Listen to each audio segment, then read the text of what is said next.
This is a totally impromptu video. I just thought I might comment this, being a customer service representative, kind of expert in the field. So I wanted to comment and kind of give my opinion on the Helldivers 2 controversy. Now, I'm a huge fan of Helldivers. I've put in hundreds of hours into the game. I absolutely love it. I've actually considered streaming it, all that stuff.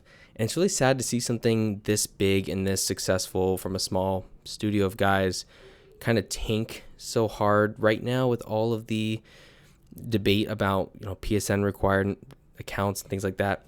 Personally, I linked mine right up because I had one and because I had friends I needed to add. So it didn't even bother me really at all. But I get why some people are bothered by it because they don't trust PlayStation. I mean, who could really after all the things they've been through? And they also want freedom to do what they want, freedom to have what accounts they want. I totally understand that. I get that perspective.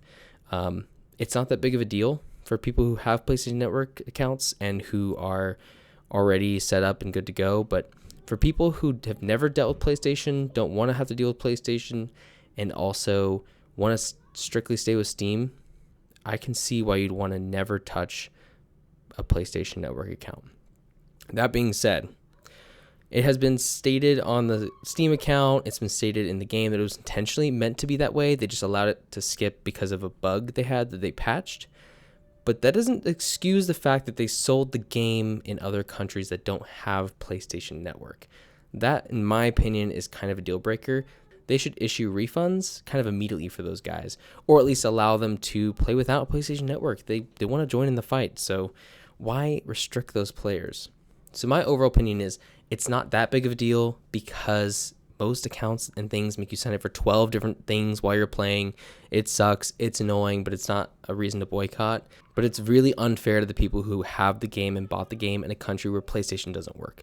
Very unfair. I think they need to treat those guys nicely. Do something to compromise with them. That being said, Arrowhead has had decent responses. So from a customer service side of things, you always want to sound cordial. You always want to sound nice. They appeal to kind of the smaller, rough and tug kind of group of guys that would, develop a game because they're so small and because people responded really well. How they initially talked in their initial kind of correspondence. And I get that. It was cool. It was fun. But they set a precedent that they're always going to kind of talk that way. And they responded poorly when it came to everyone getting upset at something they did, which, you should always just talk cordially, always talk respectfully, always talk in a positive tone, never set any negative responses. However, the angle they're playing, as far as if you don't like the decision that's being made, leave a review on Steam, leave a comment on Steam, leave a bad review, voice your opinion. I mean, that makes sense. It's not their choice. Most of the people there don't care.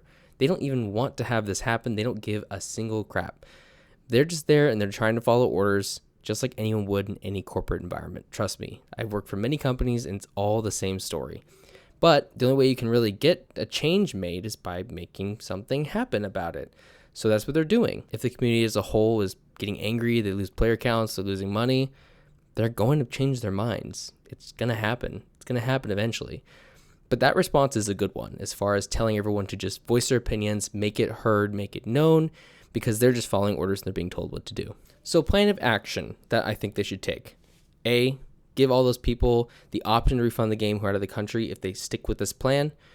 Or B, retract their entire statement and don't require PSN accounts. Or C, both of those things. You can issue refunds to the people who are out of the country and also let the people choose whether to keep their PSN accounts. Maybe just don't let them do crossplay. There's many different choices here. They're just following orders that were told to them by the PlayStation side of things because PlayStation wants control over the data they get out of it, out of the diagnostics, the data they can sell.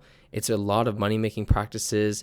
Security, I can see that. It's more control than it is security because PlayStation does have vulnerabilities. We all know that. They've been hacked several times. But also they have control over banning people, toxic communities, which they kind of always say they want to do something about, but don't really ever do the right thing anyway. So there's not really an argument there. But I get that side of things that they're trying to put out there because, yeah, they can ban you if you say a bad word. They can control what you're doing and have control over your play style, whatever it may be, if you're constantly kicking people. So they'd have more control.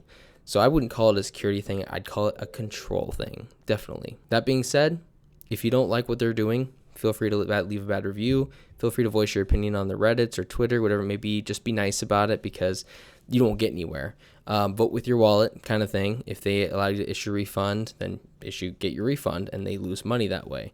That's the only way that the leadership actually feels anything, is data and money. Trust me, it's the only thing I report on in my daily job. So that's kind of all I wanted to say about it.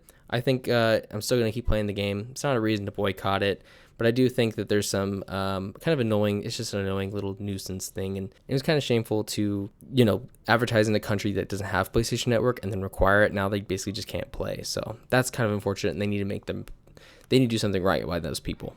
So, all right, see you later.